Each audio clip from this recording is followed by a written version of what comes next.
good to use your faith all the time, which means we purposely engage the heart so that we hold it in the place that Jesus has us to hold it, with pulling and expectancy. And I want to share a story today that will illustrate this, I believe. And I believe after that, God will encourage us all to step into our destiny and victory. 1 Samuel 26, I believe, is where we'll begin. You're familiar with this story. I am, but I want to read a lot of it because, again, we can become so familiar with the story, we kind of just edit it down. And then you read it and you go, whoa, I didn't even remember that was in there. So in chapter 26, David is one of my heroes because he's like, especially in his youth, he's so without guile and he's so sincere in his pursuit. And he so respected God to the point that he was persecuted and chased for over 10 years, maybe close to, 13 years probably in totality, by a madman, an insane man named Saul, who became increasingly violent through his jealousy over David. So David, became the object of Saul's fear and hatred as he had himself collapsed into his own disengagement from God and trying to hold his place with his own schemery. So he found himself having spears thrown at him.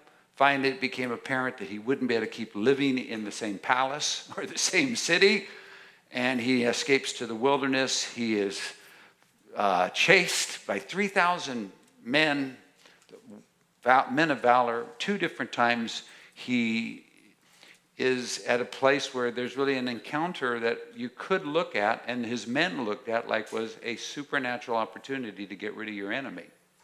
One time, the first time was he and his men were hiding in a cave in En-Gedi, and Saul and his troops were traveling, and Saul decided that, he had to go to the bathroom, and he went to the cave. And while he's there, he doesn't know that David and his men, which are about 400-600 men, are hidden in the back of the cave, and all of his men are going, this is exciting. God has delivered your enemy into your hands like he said. And David says, no. I'm not touching the Lord's anointed. But he goes up to Saul, cuts a corner of his robe off, and as soon as he cuts the corner of his robe off, he is absolutely convicted, feeling like, that's horrible. That is a horrible thing I just did. I was like, I feel. And so as soon as Saul leaves, he comes out of the cave and he bows down, puts his face on the ground, kneels and says, Saul, my master, my king. And Saul says, is this my servant? He says, why are you chasing me, King Saul? I'm but a flea like a dead dog. And I had the opportunity to kill you, and I was encouraged to kill you, but again, I didn't. Here's the proof that I had you in my hands. So, it's amazing. Seriously, there's in our youth and in our early faith, and faith, no matter how old we are when we come into faith, has a freshness in it. That the freshness of faith will allow us to do extraordinary things of losing all to follow him. And we'll actually celebrate loss as for what it really is, according to Hebrews 10, a greater gain, greater possession, more wonderful things in store for us in the future in heaven. So we look at it, life entirely like, wow, this is truly real. This faith has allowed me to walk away from what I could never get free from. I lost things that all I ever spent my life was trying to control and keep. Well, David is in this posture of being chased for like 13 plus years. And by jealousy, something he cannot deal with, he can't resolve. Basically, if you follow the life of Saul and through 1 Samuel, and you find after the third rejection of the Lord, and the Lord finally has settled, I am no longer going to be with you, and takes the spirit off of Saul. Saul is tormented constantly and can't find peace. And David is first introduced to Saul as the minstrel, who's a worshiper. And when David would worship, play on his harp, the evil spirit would leave and Saul would come into peace. But you follow the storyline, every time Saul begins to see David in his anointed, his future, he becomes jealous and fearful, and that spirit returns to him. So when they came up with the song in Israel, it was one of the top 40, Saul has killed 1,000, David is 10,000. That enraged Saul, and that's where he started the spear throwing. So how would you like to be the worship leader that you have a spear thrown at you? And David would try to escape. And so but he keeps his integrity. So now we're going to look at the second and last time David and Saul meet. And just because I believe it is crazy. I mean, if you think, how could he even do something like this? We don't even have movies like this. Not even the comic movies touch this stuff. So chapter 26, verse 1. Now the Ziphites came to Saul at Gibeah, saying, is David not hiding in the hill of Hachilah, opposite of Jeshimon? Then Saul rose and went down to the wilderness of Ziph, having 3,000 chosen men of Israel with him, to seek David in the wilderness of Ziph. And Saul encamped in the hill of Hachilah, which is opposite Jeshimon by the road. But David stayed in the wilderness, and he saw that Saul came after him into the wilderness. David therefore sent out spies and understood that Saul had indeed come. So David arose and came to the place where Saul had encamped. And David saw the place where Saul lay, and Abner, the son of Ner, the commander of his army. Now Saul lay within the camp with the people encamped all around him, as any king or commander or person of importance. He's in the center. He's surrounded by 3,000 men. Then David answered and said to Ahimelech the Hittite, to Abishai, the son of Zeruiah, the brother of Joab, saying, who will go down with me to Saul in the camp? And Abishai said, I'll go down with you. So David and Abishai came to the people by night, and there Saul lay sleeping within the camp, with his spear stuck in the ground by his head, and Abner and the people lay all around him.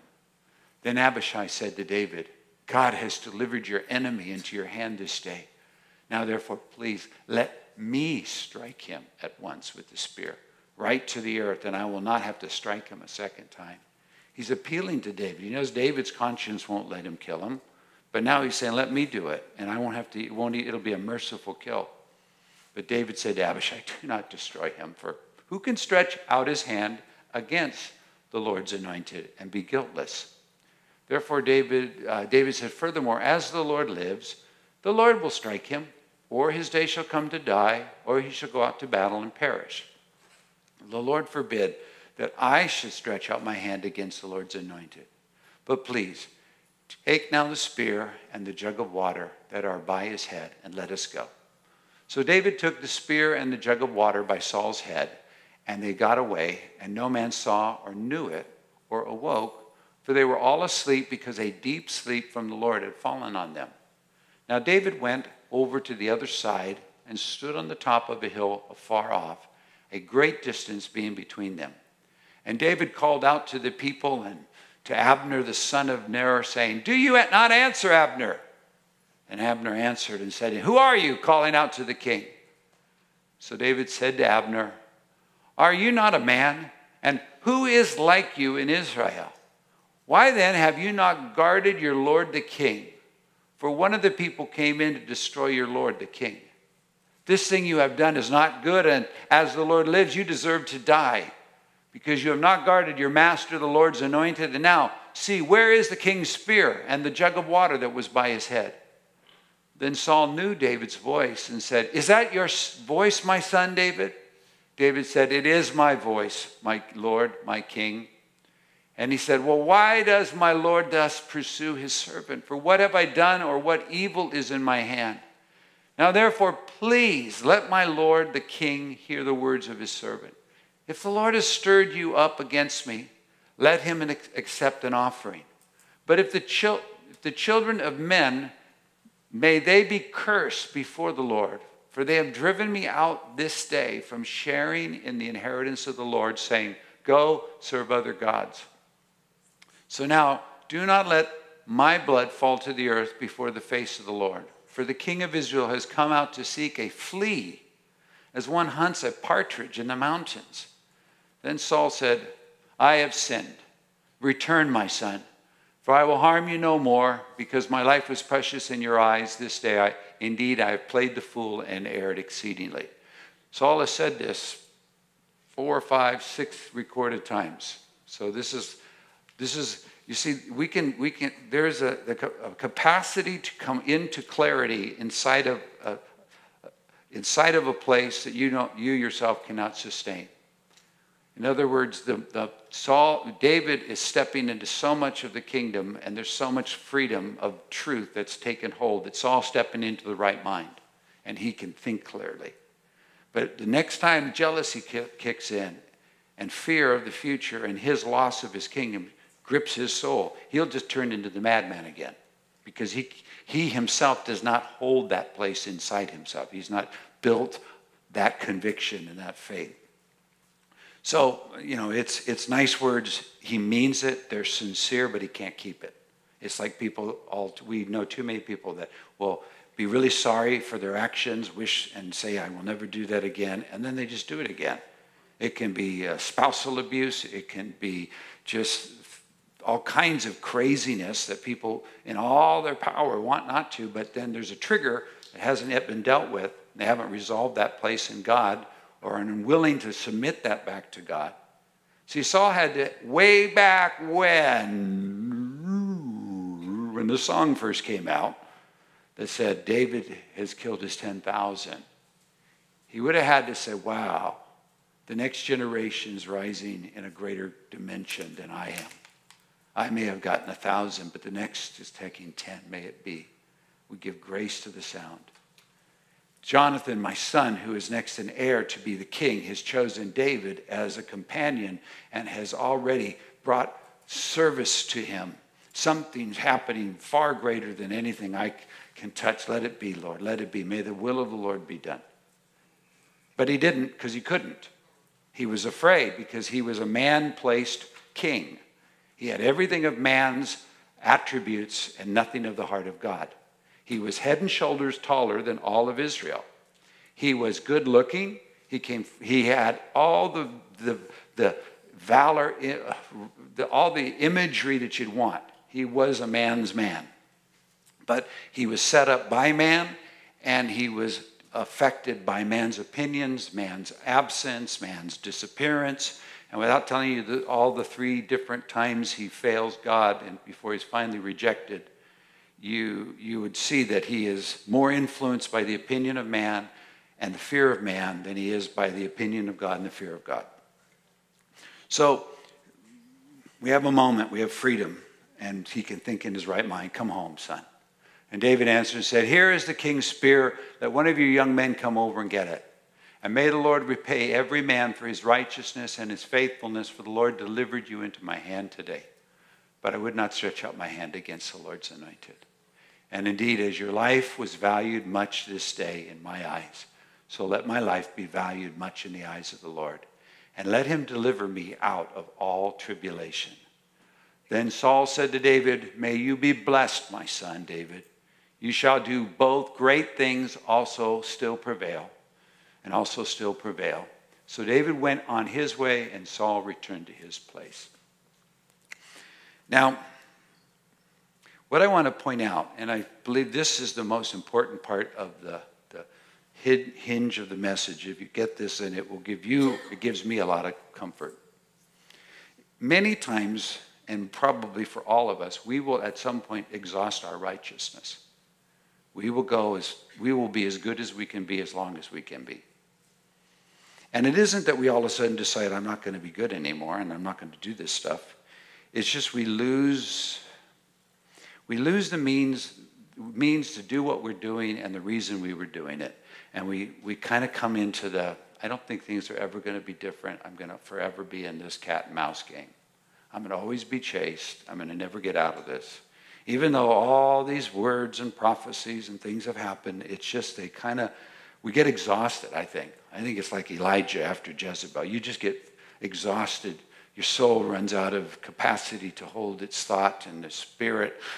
And it's just, you just kind of like, you know, from the most noble and most explosive expression of valor and righteousness, you come up with the most stupid decision afterwards. Like next chapter 27, verse 1. Now David said in his heart, deep feelings, now I shall perish someday by the hand of Saul. He's worn out. There's nothing better for me, or this is a good idea for me, either way. This is good that I should speedily escape to the land of the Philistines. And Saul will despair of me to seek me anymore in any part of Israel. And so I shall escape out of his hand. Remember how he said to Saul, I've been driven out of my inheritance. Now he's just deciding to walk out of it. And so David arose and went with 600 men who were with him to Achish, the son of Maoch, king of Gath. Y'all know where Gath is. Did you know that? It's one place in Israel that you're very familiar with. Today we call it Gaza, which is an interesting place to seek refuge from. But it is a separation point, very big, very huge. And David dwelt with Achish at Gath, he and his men, each man with his household, and David with his 2 wives, and Ahinoam, the Jezreelitess, and Abigail, the Carmelitess, Nabal's widow. And it was told Saul that David had fled to Gath, so he sought him no more.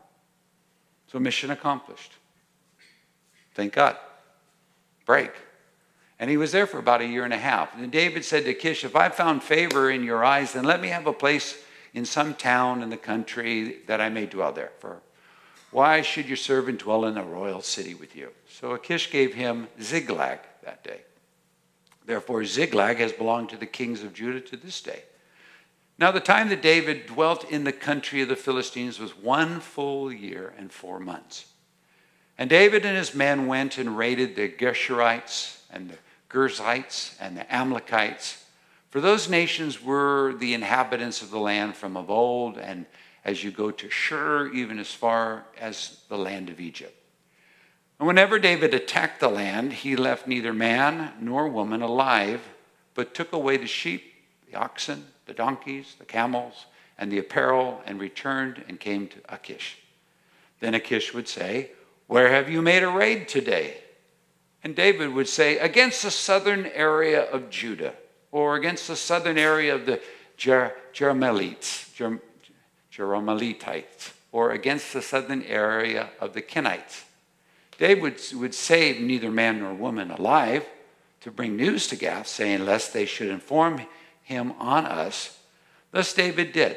And thus was his behavior all the time he dwelt in the country of the Philistines. So he has pretty much adopted a new life strategy. He's overwhelmed. He's found a better way. He's functional. He is staying true to his conscience, but lying to his king. He has justified his actions, I'm sure. He is not touching Israel, but he's making known that's who he's touching because they're the enemies of the Philistines. And so it seems to be working. So Achish believed David, saying he has made his people Israel utterly abhor him. Therefore you'll be my servant forever. Can't you just see that? The scheming, the sense of entrapment. He is no place to return. David's in a he's got a multi-layered lie going. Chapter 28. Now it happened. Is this okay to read all the Bible? I think in this case we'll get a better storyline for this because you're going to get all kinds of details that you're going to go, oh, I had to go back and see that. Now it happened in those days that the Philistines gathered their armies together for war to fight with Israel. And Achish said to David, you assuredly know that you'll go out with me to battle, you and all your men. And so David said to Achish, surely you know what your servant can do. And Achish said to David, well, therefore I will make you one of my chief guardians forever. Now Samuel had died. Well, I want to skip that because Saul is in such a desperate state that he goes to a medium to call Saul back from the dead, or Samuel, the prophet, to get some advice because God won't talk to him. Prophets won't speak to him. Dreams won't come to him. Visions don't come to him. He's lost. And finally, after he pulls Samuel from the dead, Samuel says, why did you call me up? And he said, because God's forsaken me. He said, well, why would you think I can help you? You know, but that's what happens in insanity. Insanity is a crazy thing. But nevertheless, he's prophesied by Samuel, you're going to die, you and your sons, you'll be with me tomorrow. So chapter 29, verse 1. Then the Philistines gathered together. Chapter 29, verse 1, at the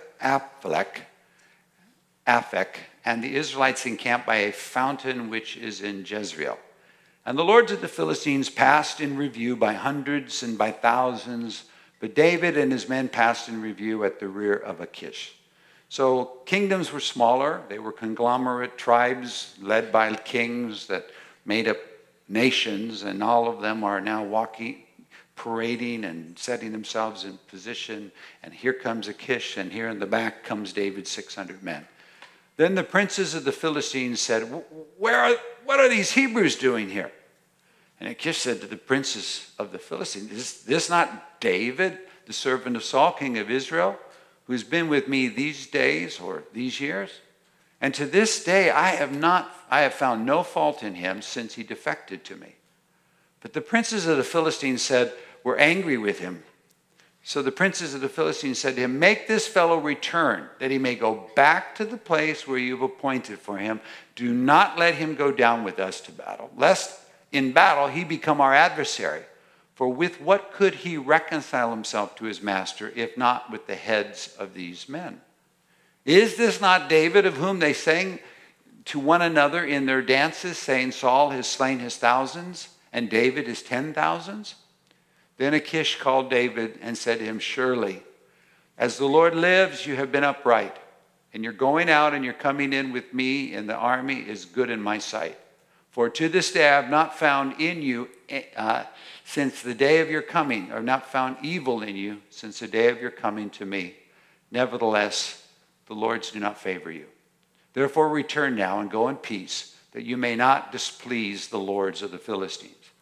So David says to Achish, well, what have I done? And to this day, what have you found in your servant, as long as I've been with you, that I may not go and fight against the enemies of the Lord, the king? Any of us have ever found ourselves lying? This should be a great comfort today.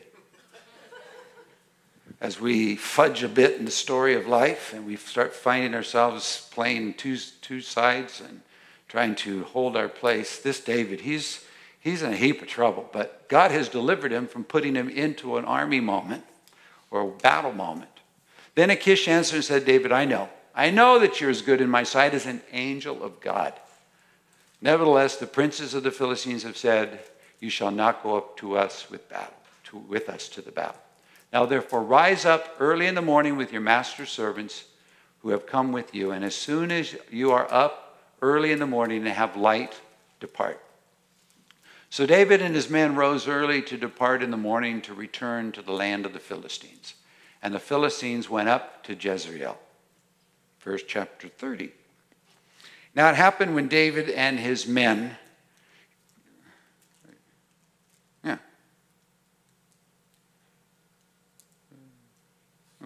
Happened when David and his men came to Ziklag on the third day.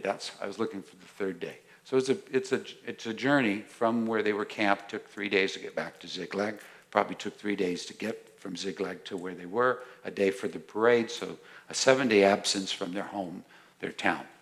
And they came to Ziklag on the third day that the Amalekites had invaded the south and Ziklag, attacked Ziklag, and burnt it with fire. And had taken captive the women and those who were there, all and went their way. So David and his men came to the city, and there it was, burned with fire, and their wives, their sons, and their daughters had been taken captive. Then David and the people who were with him lifted up their voices and wept until they had no more power to weep. We can imagine the emotions of everything that you hold dear, everything that's precious has just been taken from you and destroyed. And the weeping and the wailing and the loss and probably massive amounts of what did I do? How did I get here? I should never have done this. I wish I'd never thought of leaving. It was better. You see, it's better for me to do this. Now you're thinking that was a worse decision. How did I get here? The anguish, the pain. And David's two wives, Ahinoam at the Jezreelitess, and Abigail, the widow of Nabal, the Carmelite, had been taken captive. Now David was greatly distressed, for the people spoke of stoning him because the soul of all the people was grieved.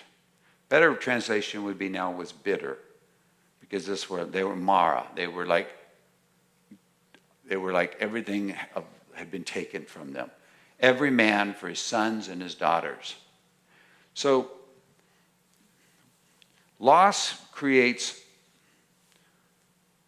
a sense of weeping, and then it goes to finding blame and finding a position of releasing that anguish, that exhaustion. And now David's the center of that thought. But here's the words that we want to see, because this is the turning point of everything, and it is for us today. But David strengthened himself in the Lord his God. The word strengthen is the Hebrew word for fastened. And there's so much in the whole Old Testament you can find that word, because there's two kinds of words of strength. There's the vigor that we're born with, that we grow up with in our youth, we carry in our enthusiasm, our zeal, all of that kind of strength that gets displaced through time. And then there is the strength that we can apprehend by taking hold of the Lord. And it's the strength from which we can actually, and only strength we can have a relationship with God in. Because the other strength will soon not be able to keep up with him. So he strengthens himself in the Lord. He went back and pulled up the words and promises and Psalms. He began to, at this point you have two choices. I'm going to die. Or wait a minute, I'm not yet king, and I've been prophesied to be king. I made such a bad, horrible decision, I deserve to die.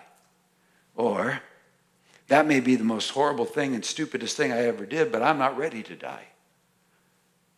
And so, Lord God, I'm coming to you, and I recognize my sin. I receive forgiveness by confessing it, and I step into promise and future, and I need to access the truth, and I've got to come alive here because this thing is about to flush me down the drain. Can you feel the tension? I mean, you can see that in this story. This is huge. But it's no different than how we wake up on Monday morning, or how you feel at the end of a bad day and a bad report. Do I just succumb to this? Is this just the lot in my life? We do that. We depart. And then later we find that departing from holding our place to put us in a worse place. But now we feel even worse about ourselves. It's more shame, more blame. Well, how did I get here? And others are quick to point out how you got there. And now you're overwhelmed. And somewhere along the line, we will, each of us, rise up and strengthen ourselves in the Lord and get a hold of God. We can't have an intelligent conversation with God until we're strong in the Lord and the power of his might. We can't, in our utter despairing of life, ask God, who is life, what he thinks we ought to do. Our depression clouds our thinking. Our overwhelmedness makes the work of Jesus hold no merit. And we ask God in a way to come and comfort us above his son or beside his son. Or what he's accomplished for us, we let that sit there as, yeah, but this thing is greater than the wonderful thing I know is true. But I don't see how the wonderful Jesus can help me here, because this is all my doing, or this is all someone else is doing. So the confusion gets growing, and each of us, everyone in this room at one point will learn to strengthen ourselves in the Lord. And you just have to start where you are. You have to start in the worst place you are, and you have to move to the wonderful God that he is. You have to take hold of things that he's spoken as still to be there, truths that have been given, scriptures that you know, exercises, pray. That's where prayer allows us to step into beyond life, beyond the limitation of life right now, where circumstances might be closing you in. Prayer will allow you to leap out of those circumstances into the unlimited resource and truth of God. And there you get strong. Once you become strong, David strengthened himself in the Lord, his God, period. I don't know how long it took. Could have probably take me a few hours. I'd probably say, guys, do whatever you got to do, but right now I'm going to go talk to God. And I'm going to sort this out. And then after I've talked to God, I'll figure out what we're going to do. If I'm going to, offer myself for you to stone me, or if I have got a plan for us to walk into. But you don't ask God what to do until you're strong in the Lord. And you don't get strong in the Lord by being strong yourself. You get strong in the Lord by fastening yourself onto his strength, his provision. Jesus Christ is my forgiveness. Jesus Christ is my deliverance. Jesus Christ is my healer. Jesus Christ is my righteousness. Jesus Christ is the one who spoke these words that are in the scripture. These are the promises that have been spoken that have yet to be fulfilled. This is the purpose for which I've been brought into the earth and yet to be completed. I'm strong in the Lord. And we just pull ourselves up inside of faith until faith takes hold and we get lifted and we can become strong. We fasten. Nothing changes on the planet. Everybody's still mad at you, but you fastened yourself. Nothing's changed anywhere around, but you have fastened yourself. And once you fasten yourself, now you can ask God a question. It's like when the leopard comes to Jesus and falls down and says, if you are willing, he worships him. He says, if you're willing, you can make me healed, well, clean. And the principle there is worship, then ask. We don't rush into God and say, God, you're going to kill me. He's going to have to ignore you. Because if he agrees with you, then you're dead. You have to agree with him before he can have a conversation with you, because he will not deny himself. Or David, look at the Psalms. He praises, then he complains, then he praises. So I have these little things that I've learned over life. Worship, then ask. Praise, then complain. Don't complain. God does not like murmurers. Grumblers. I can't believe. I mean, thank God he's got these like hearing devices. He just tunes them off right there. Angels, sing a little louder about that glorious King. Worship, then ask. Praise him, then complain. Like David did all the time. And then praise him again.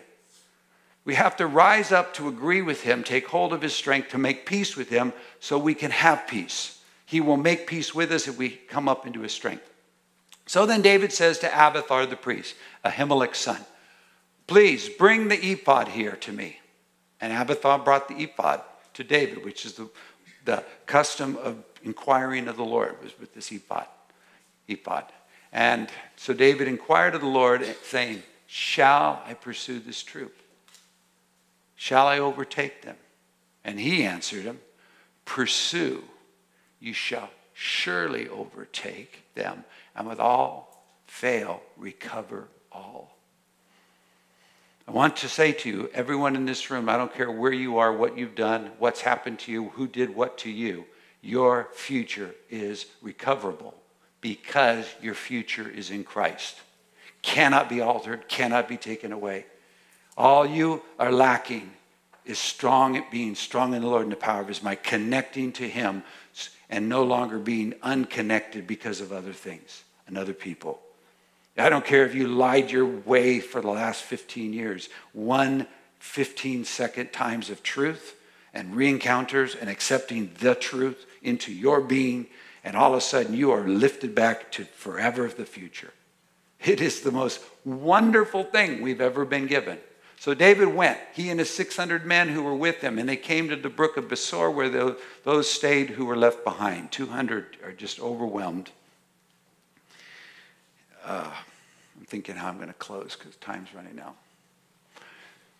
So they stayed and were left behind. I'll take it when we start in the second service. We'll start it with 2 Timothy because there is such a New Testament example of how to pull up the victory that's already been given to us. Anyway, they find an Egyptian in the field, and they brought him to David, and they gave him bread, he ate, and they left him to drink water. And they gave him a piece of cake and figs and 2 clusters of raisins, and when he'd eaten, his strength came back, and he'd eaten no bread nor drunk water for 3 days and 3 nights. Then David said to him, "To whom do you belong, and where are you from?" He said, "I am a young man from Egypt, servant of an Amalekite, and my master left me behind because 3 days ago I fell sick. We made an invasion on the southern area of the Cherethites in the territory which belongs to Judah, and of the southern area of Caleb, and we burned Ziklag with fire." Then David said to him, "Can you take me down to this troop?" And he said, "Swear to me by God that you will neither kill me nor deliver me into the hands of my master, and I will take you down to this troop." And when he had brought him down, there they were, spread out over all the land, eating, drinking, dancing, because of the great spoil which they had taken from the land of the Philistines and from the land of Judah. Then David attacked them from twilight until the evening of the next day. That's a 24-hour battle. Not a man of them escaped, except 400 young men who rode on camels and fled. So David recovered all that the Amalekites had carried away, and David rescued his 2 wives. And nothing of theirs was lacking, either small or great, sons or daughters, spoil or anything which they had taken from them. David recovered all. And David took all the flocks and herds they had driven before those other livestock and said, "This is David's spoil." Now David came to the 200 men who had been so weary that they could not follow David, whom they had also made stay at the brook Besor. So they went out to meet David and to meet the people who were with him. And when David came near the people, he greeted them. Then all the wicked and worthless men of those who went with David answered and said, "Because they did not go with us, we will not give them any of the spoil that we've recovered, except for every man's wife and children, that they may lead them away and depart." But David said, "My brethren, we shall not do so with what the Lord has given us, who has preserved us, who has delivered into our hands the troop that came against us." See, so much of life by the masses is lived by circumstances, and we respond negatively or positively. We respond selfishly or fearfully. David is fully back in his sound mind, and his heart is fully back alive, and he understands where this victory came from and to whom it was given by. And no, we're not going to get selfish at this moment. We're sharing. For who will heed you in this matter? But as his part is, who goes down to battle, so shall his part be, who stays by the supplies. They shall share alike. And so it was from that day forward. He made it a statute and an ordinance for Israel to this day. And we still observe that and recognize the value of those who stay with the supplies as those who go to the battle. David comes home to Ziklag, and he takes the spoil that he claimed for himself, and he sends it to all the kings or all the leaders of all the cities that are in Judah. And he just starts to disperse the blessing. I just want to go back to that moment. You want to stone your leader. Now he comes back, and he says, "I need Abiathar. I need to touch the ephod. We need to hear. I want to ask a question." "Okay, we're going. Get up, men. Let's go." And all of a sudden, this experience with God is so strong that you turn the hearts of 600 men from stoning you to following you to recover all. Talk to me about Jesus. Is he wonderful? Is he wonderful? Can he do that for you? Are we not the same? Are we not even a higher elevation than King David lived? Are we not sons of the Most High God? Has not Jesus Christ paid for all our sin, past, present, and future? Can we not inquire of God with the voice of our heart and through the veil of his flesh come and have an encounter with a high priest that will pardon our sin and intercede for our victory? Yeah. There is not one of us that cannot touch God and fasten ourselves to God and inquire of God, how do I proceed? Out of my loss, into my loss. How do I run into the thing that is taken from me? And have God speak. And once he speaks, you have authority. But you hear when we come up, we have to come up to that place. And I just want to release, because next service we'll get more into ways or the New Testament models of how to recover that place so we can move with faith. But I want to release for each of us. We're all going to lose heart.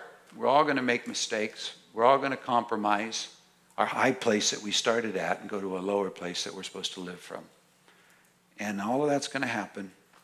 And we're going to have losses incurred. And we're going to think to ourselves, man, if I only hadn't done that. And it doesn't matter. If you live in that only hadn't done, wish I never would, my regret, you lock yourself into a set of circumstances that are unalterable. But if you come back to Jesus and take hold of him, your future is still intact. Everything that God set in motion from the time began is rectified in the face of Jesus. And I believe God wants to do that for each of you, for me, for all of us. Anybody else believe? Would we step into this for a moment? Can we? Let's stand up together.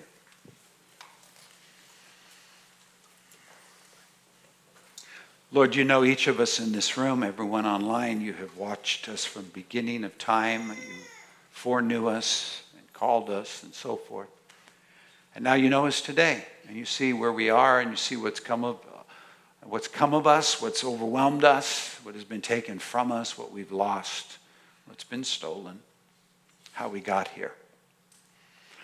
Lord God, I pray today, by the power and person of the Holy Spirit, there would come a strengthening of might from the inner into the inner man, from the riches of your glory. That you would engage or help lead us to engage ourselves with you in prayer. And that while we go toward you through Jesus Christ, Heavenly Father, Holy Spirit would come and remind us of the things Jesus has said to us and guide us into truth and show us things to come, and all the things that are Jesus be given back to us. In the name of Jesus, I ask you to grant us a strengthening with might in our inner man, that Christ might dwell in our heart by faith, and we might converse with the resurrected Christ as to how to proceed into our future, how to have victory in our present moment, how to come alive in the loss, and how to recover all. In the name of Jesus, do extraordinary miracles right now. Begin them in this moment and carry us into these conversations throughout the week until we know for certain what it is the Lord is saying and know how to advance with confidence and yet still trusting God for the unfolding of truth that we cannot yet control. So we bless you, Father. We thank you for Jesus Christ. We thank you that there's never a day that hope is lost. There's never a future that cannot be recovered. There's never a soul that cannot be brought back. We are forever saved through Jesus Christ. You are saving us, Jesus, to the uttermost. We will not lose our place. We will not lose what God called us to be or do. We praise you, Jesus. We praise you, Jesus. We praise you. You are everything. We don't have to be afraid of anything. You're the answer. You're the way, the truth, the life. We charge you with victory. We call you the overcomer. You have made us overcome because you've overcome. You've made us righteous because you've become righteous. You've made us healed because you have been healed. You've made us delivered because you have been delivered. You've made us resurrected because you've been resurrected. We praise you, Jesus.